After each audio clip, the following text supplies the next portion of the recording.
आज अफसोसनाक वाकया, और अब जो इतलात आ रही हैं उनके मुताबिक जिस जगह ये वाकया हुआ है उस रेडियस में, उसके बिल्कुल करीब करीब जो मुतासिर होने वाले अफराद हैं उनकी तादाद 300 हो सकती है जो ज़ख्मी हो, जिसमें से अभी तक 70 बताया गया है कि कंफर्म शहीद हो गए हैं।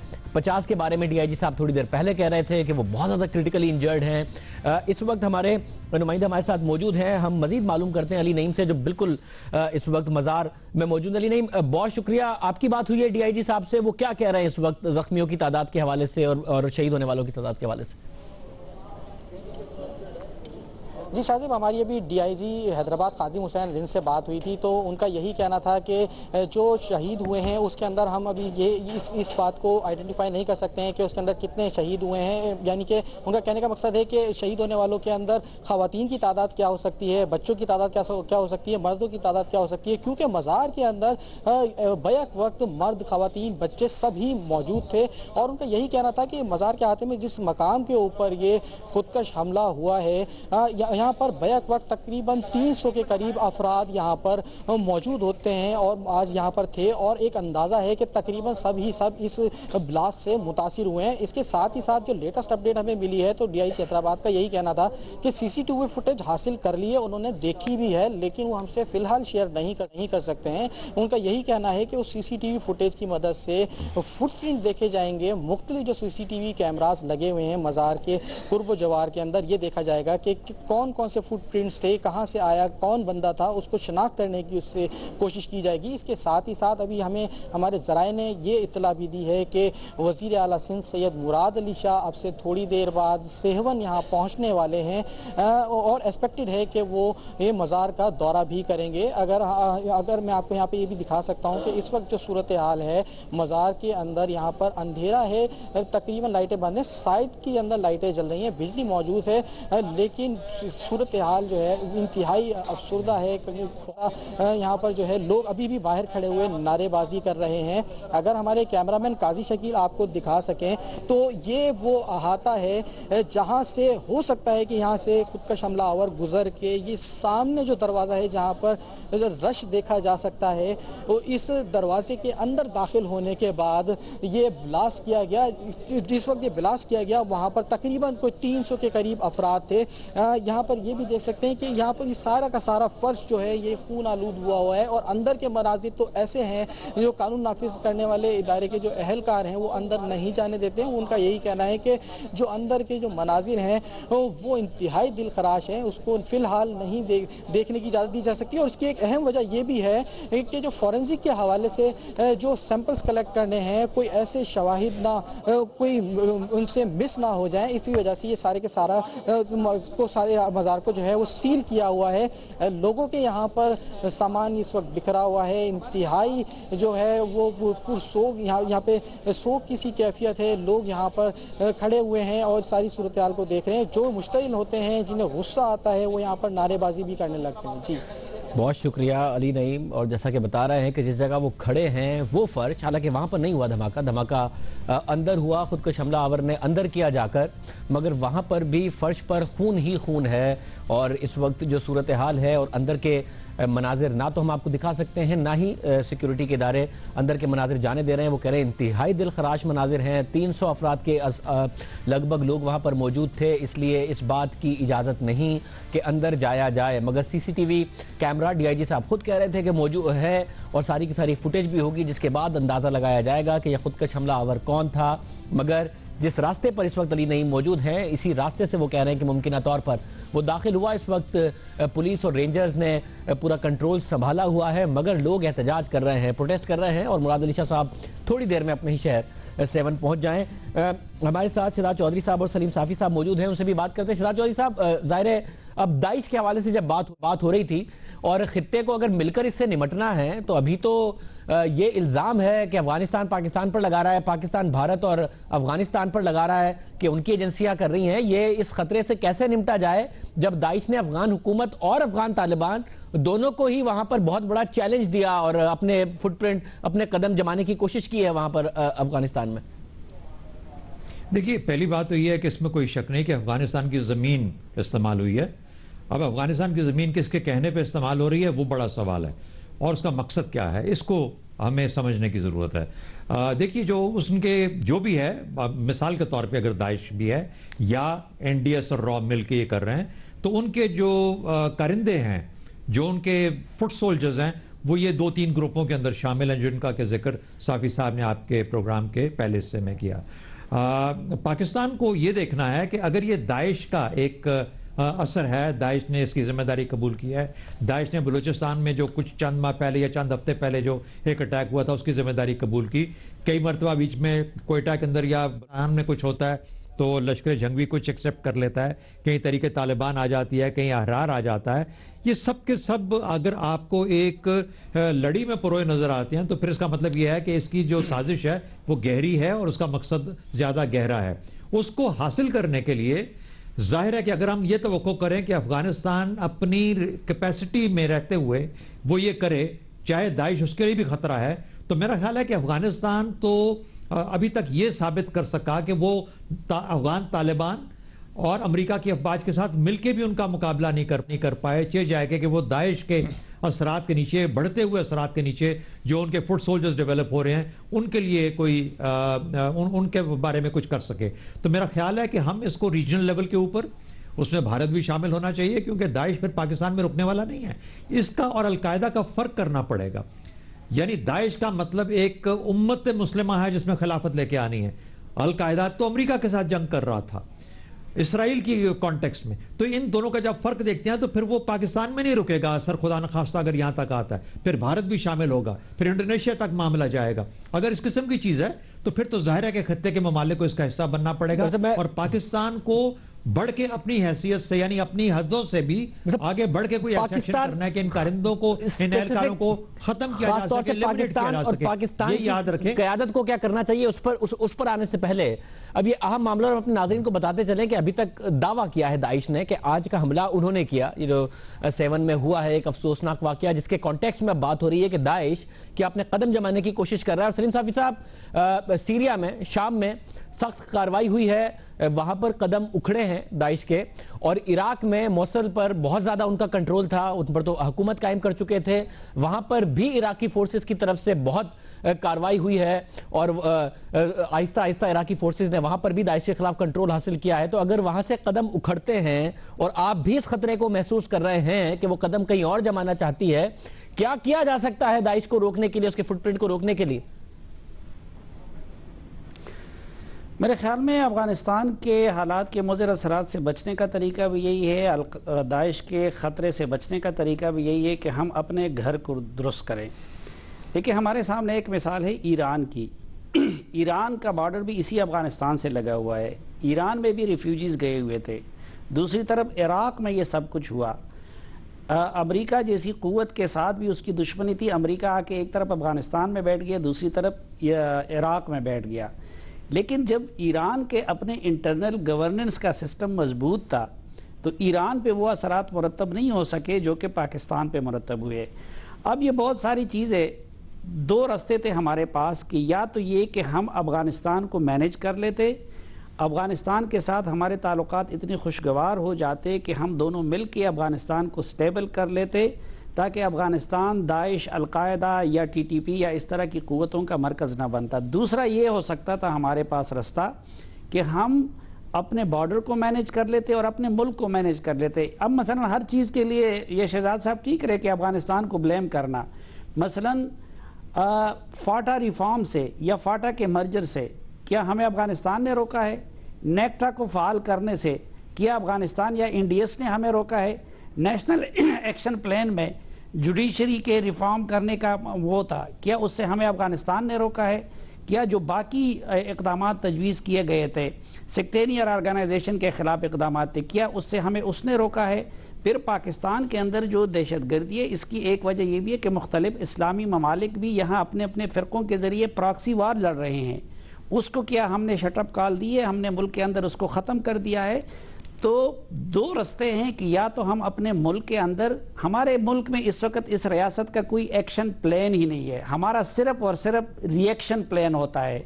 जब भी इस तरह के वाक़यात हो जाते हैं, मीडिया भी मुतवज्जे हो जाता है, हुकूमत भी मुतवज्जे हो जाता है और इदारे भी मुतवज्जे हो जाते हैं। गुजर जाता है। सलीम साफी साहब, मैं एक खबर अपने नाजरीन को बताने लगा हूं और जाहिर है आपने कहा बॉर्डर के हवाले से ISPR का बयान सामने आया है, बहुत ही अहम बात, और कहा गया है कि पाक अफगान सरहद को सिक्योरिटी वजूहात की बुनियाद पर और बिना पर दिया गया है। इस वक्त इनडेफिनेट पीरियड के लिए पाक अफगान सरहद को बंद कर दिया गया है। क्या यह प्रैक्टिकली अमली तौर पर मुमकिन हो सकेगा? माजी में जब दरवाजा लगाने की बात हुई तो अफगानिस्तान की तरफ से एहतजाज भी हुआ, क्लैशेस भी हुए, पाकिस्तान की तरफ शहादत हो गई, जिसके बाद एहतजाज भी हुआ, ताल्लुकात खराब हुए, फिर उनकी तरफ से गारंटीज दी गई। अब ISPR की तरफ से कहा जा रहा है कि पाक अफगान सरहद को इनडेफिनेट पीरियड के लिए सिक्योरिटी वजूहात की बुनियाद पर बिना पर बंद कर दिया गया है। शहजाद चौधरी साहब, अहम डेवलपमेंट है क्योंकि ये जो सरहदी मामला है इस पर अफगानिस्तान मानता नहीं था, बात आगे नहीं बढ़ रही थी, इसको बंद कर देना इनडेफिनेट पीरियड के लिए क्या कहेंगे? देखिए, ये एक बैंडेड है, यानी ये एक टेम्पररी कदम है। हमारा ये जो कदम है ये मुदाफ़त वाला कदम है, ये डिफेंस वाला कदम है। ये हमें करना ही करना था, करना है, अच्छा किया कर लिया। लेकिन पाकिस्तान को अब अपनी स्ट्रैटेजी मुदाफ़त से बढ़ के जारहाना मुदाफ़त की तरफ लेके जानी है, ऑफेंसिव डिफेंस। इसका मतलब ये है कि जो लोग अफगानिस्तान के काबू में भी नहीं आ रहे और पाकिस्तान के लिए खतरा बन रहे हैं, पाकिस्तान को चाहिए कि अफगानिस्तान को समझाते हुए कि ये आपके लिए आज हमारे लिए खतरा है, कल को आपके लिए भी बनेंगे और बहुत बड़ा खतरा बन जाएंगे अलकायदा की तरह। तो पाकिस्तान के पास कैपेसिटी है उसको संभालने की। मेरा ख्याल है पाकिस्तान का अगला कदम होना चाहिए और बावर कराना चाहिए रीजनल पावर्स को भी और खासतौर पे अफगानिस्तान को कि हमें अगला कदम ये लेना है। लेकिन मैंने कहा यह आज की नई बात है, हम तो आज अपनी सोच को लोगों से शेयर कर रहे हैं। पाकिस्तान के इदारों और बातों पे बहुत गहरी नजर से इनको देखना। सलीम साफी साहब ने कुछ अहम नुक्ते उठाए हैं जो पाकिस्तान की लीडरशिप के हवाले से, उसकी तरफ जाने से पहले मैं साफी साहब का भी कमेंट ले लूं। साफी साहब, ये बंद करना सरहद, क्या कहेंगे इस हवाले से? आप जानते हैं इलाके को भी, इसकी अहमियत को भी, सरहद की अहमियत को भी, क्या कहेंगे? नहीं, पहली बात तो यह है कि इस तरह के लोग जो होते हैं वो कोई आपके मसलन तोरखम बॉर्डर पे या उस पर डॉक्यूमेंट दिखा के नहीं आते।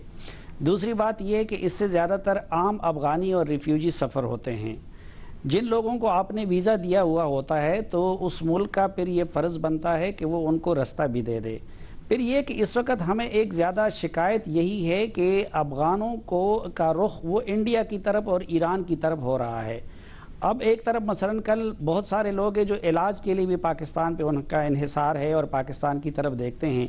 कल जब वो मरीज़ सुबह आते हैं और वहाँ पे लाइन उनकी लग जाती है और वो मौत व हयात की कश्मकश में मुब्तला होते हैं और अचानक वो सरहद को बंद देखते हैं तो उसका कोई अच्छा पैगाम नहीं जाता। हमें सरहद को मैनेज करना चाहिए, हमें गैर कानूनी नक्ल हमल को बंद कर देना चाहिए। वो कैसे करें? वो वज़ीर दिफा से भी बात हो रही थी कि पाकिस्तान जब भी कोशिश करता है तो सरहद को बाकायदा तौर पर बाड़ लगाना या गार्ड करना उसके लिए तैयार नहीं होता अफगानिस्तान। कहते हैं वो रेजिस्टेंस होती है। और पिछले दिनों जो मामलात हुए, एक्सचेंज ऑफ फायरिंग हो गया, यहां पर शहादत भी हो गई, वो भी इसलिए हुआ कि वो नहीं मानने को तैयार अफगानिस्तान। तो फिर क्या करें?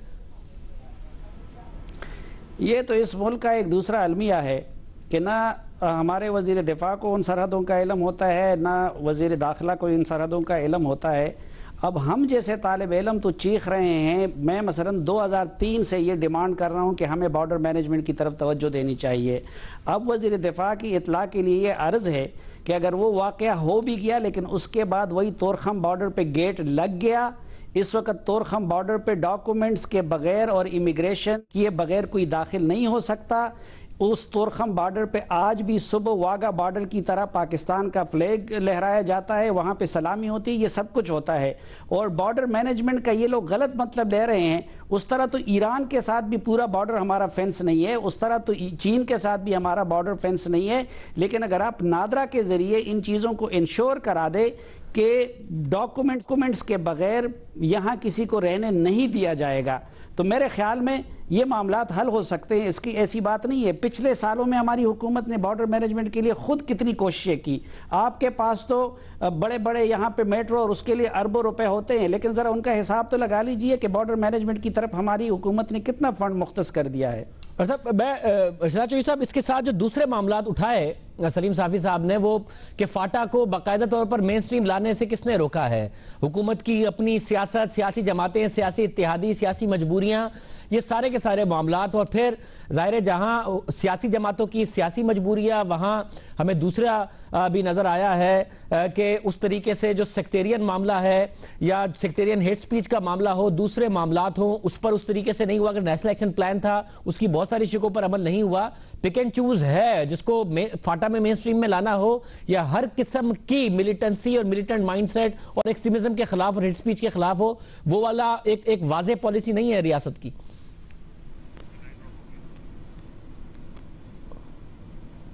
शराज साहब से इस वक्त हमारा मुनक़ता हो गया है। हम कोशिश करते हैं कि उनसे भी रब्ता कायम हो। एक ब्रेक हम प्रोग्राम में शामिल करते हैं, उसके बाद आपको अपडेट देंगे एक दफ़ा फिर कि इस वक्त स्पॉट पर क्या हो रहा है। एक और ख़बर आ रही है, वो अगर कंफर्म होती है तो वो भी मैं आपके सामने रखूँगा इस ब्रेक के बाद।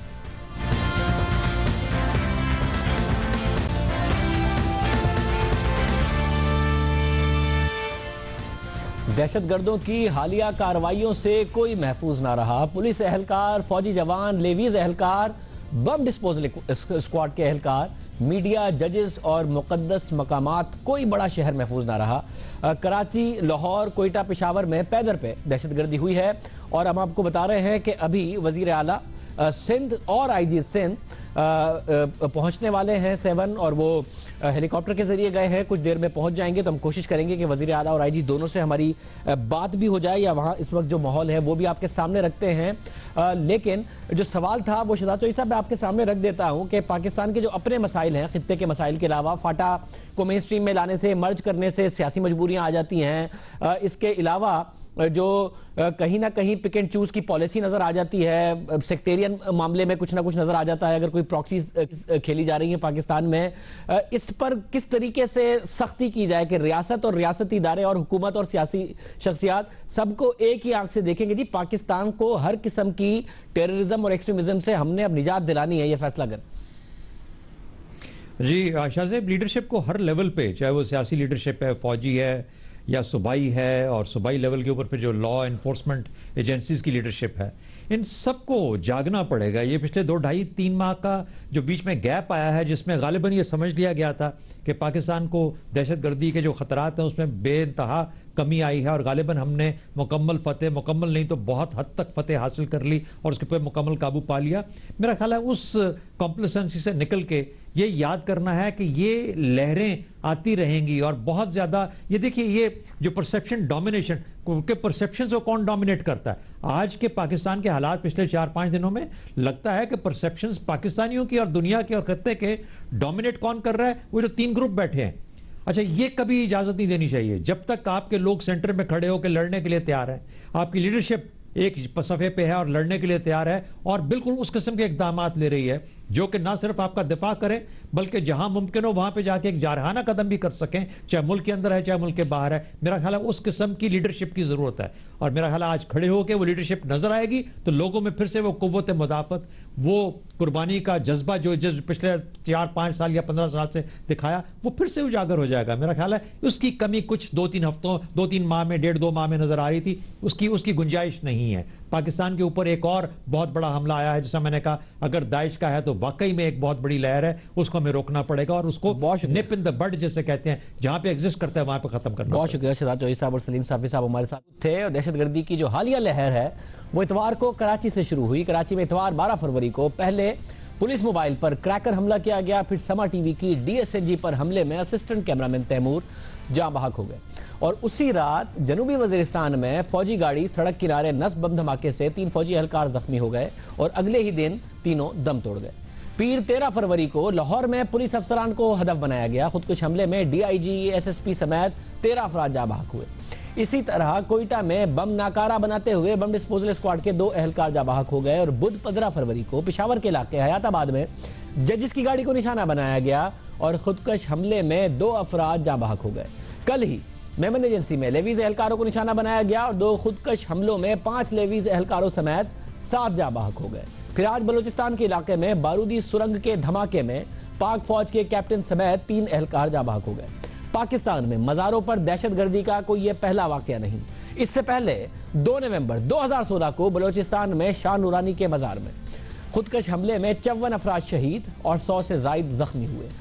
जिस वक्त धमाका हुआ उस वक्त मज़ार में धमाल जारी थी। 4 अप्रैल 2011 को इतवार के दिन डेरा गाजी खान में सखी सरवर के मज़ार में खुदकश हमले में 50 से जायद अफराद शहीद हुए। 25 अक्टूबर 2010 को पाकपतन में बाबा फरीद के मज़ार पर हमला हुआ, जिसमें 3 खवातीन समेत 6 अफराद शहीद हुए और कई जख्मी हो गए। इससे कुछ दिन पहले ही 7 अक्टूबर 2010 को कराची में अब्दुल्ला शाह गाजी के मज़ार पर खुदकश हमला हुआ, जिसमें 8 अफराद शहीद और 60 से जायद जख्मी हो गए। 2010 में ही एक और मज़ार को निशाना बनाया गया। 2 जुलाई 2010 को लाहौर में दाता गंज बख्श के मज़ार पर खुदकश हमला हुआ, जिसमें 37 अफराद शहीद और 150 से जायद जख्मी हो गए। 5 मार्च 2009 को खैबर पख्तूनख्वा में सूफी शायर रहमान बाबा के मज़ार को निशाना बनाया गया। हालिया कुछ अरसे में दहशतगर्दी के कुछ बड़े वाक़यात रिपोर्ट हुए। 14 सितंबर 2016 को शिकारपुर में ईद की नमाज के दौरान खुदकश हमले में 5 एहलकारों समेत 13 अफराद शहीद हुए। सिंध, जो कि आमतौर पर अंदरूनी सिंध में समझा जाता है कि दहशतगर्दों की ना पनाहगाहें हो सकती हैं, ना ही उनके लिए कोई मौके ऐसे नज़र आते हैं, वहाँ हालिया सालों में कुछ कार्रवाइयाँ हुई। 23 अक्टूबर 2015 को जैकबाबाद में खुदकश हमले में 24 अफराद शहीद हुए। 30 जनवरी 2015 को सिंध के ज़िला शिकारपुर में इमाम बारगाह में होने वाले खुदकश हमले में 60 से ज़ायद अफराद शहीद और कई जख्मी हो गए। 6 फरवरी 2013 को शिकारपुर के करीब दरगाह पर होने वाले हमले में 4 अफराद शहीद हुए। ये मुख्तलिफ वाक़यात हैं जो होते रहे हैं। और हम आपको ये भी बताते चलें कि जो आज बलूचिस्तान के आवारान की में दहशतगर्दी का कभी गढ़ माना जाता था, फौजी कार्रवाइयों के बाद से उनकी दहशतगर्दी की कार्रवाइयों में 1.5 साल से किसी हद तक कमी भी आई। लेकिन आज आवारान के करीब झाऊ नामी गांव से फौजी काफिला गुजर रहा था। काफिले के रास्ते में नस्ब आईडी बम नस्ब था और फौजी काफिला धमाके की जद में आ गया। और ISPR के बयान के मुताबिक 3 फौजी अहलकार शहीद और 2 जख्मी हुए। शहीद होने वालों में कैप्टन तलहा, सिपाही कामरान सत्ती और सिपाही महत्तर खान शामिल हैं। और शहदा की लाशों और जख्मियों को आर्मी के अस्पताल मुंतकिल किया गया है। वज़ीर आज़म नवाज शरीफ ने आवारान में फौजी काफिले पर हमले की सख्त मजम्मत और जवानों की शहादत पर गहरे दुख और अफसोस का इजहार किया। आज army chief general Qamar Javed Bajwa ने बाजोड़ और महमद एजेंसी के दौरे के दौरान खिताब में कहा कि दुश्मन एजेंसियां इलाकाई अमन से खेलना बंद करें। दहशतगर्द अफगानिस्तान में महफूज पनागाहों में दोबारा मुनज़्ज़म होने की कोशिश कर रहे हैं। हम एक ब्रेक शामिल करते हैं, उसके बाद जो सूरत हाल है उस पर और तफसील से बात करेंगे एक ब्रेक के बाद।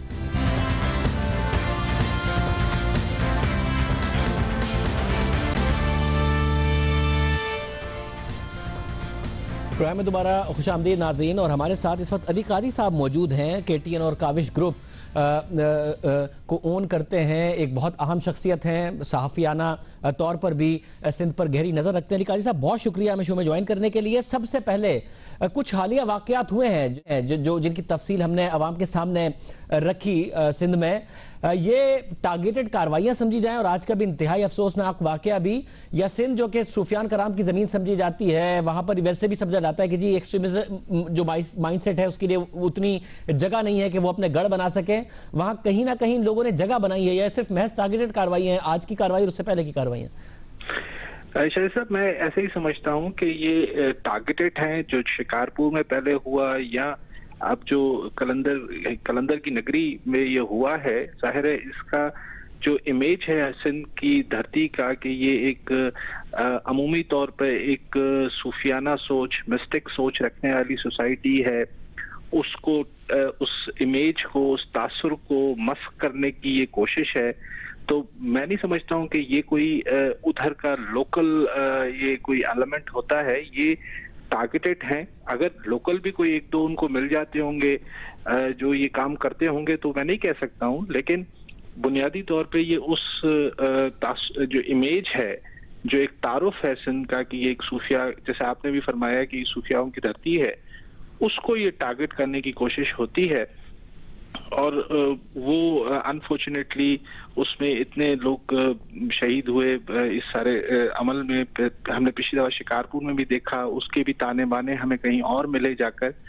तो दरअसल ये कोई इधर कोई सच होंगे, मैं ये नहीं कह सकता हूँ, ज़ाहिर करोड़ों लोग रहते हैं, कुछ लोगों का ये माइंडसेट होगा, लेकिन वो बहुत ही नेग्लिजिबल या छोटी सी एक अक़लियत होगी जिसके पास ये सोच होगी।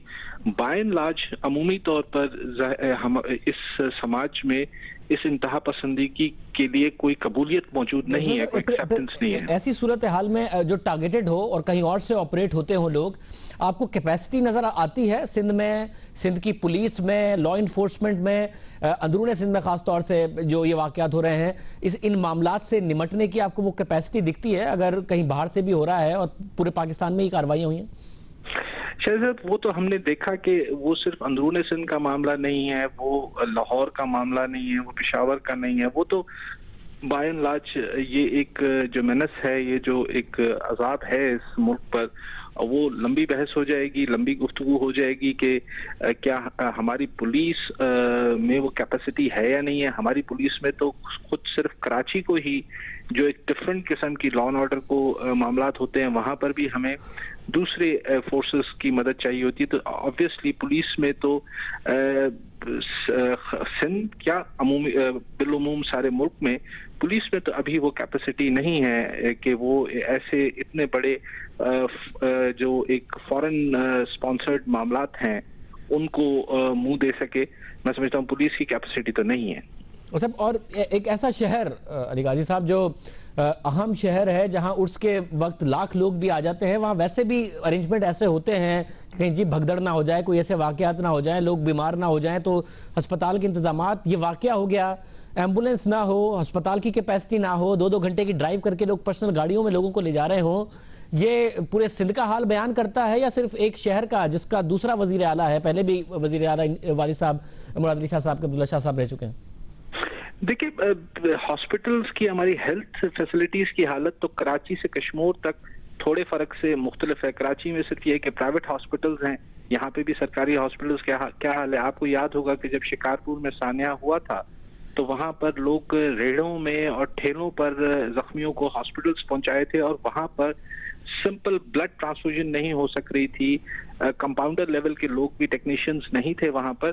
तो ये जो हालत 7 की तालका हॉस्पिटल की आपने देखी, ये सारे ही सिंध की और अंदरूनी सिंध तो बहुत ही हालत हॉस्पिटल्स की पैथेटिक है, बहुत ही तशवीशनाक है।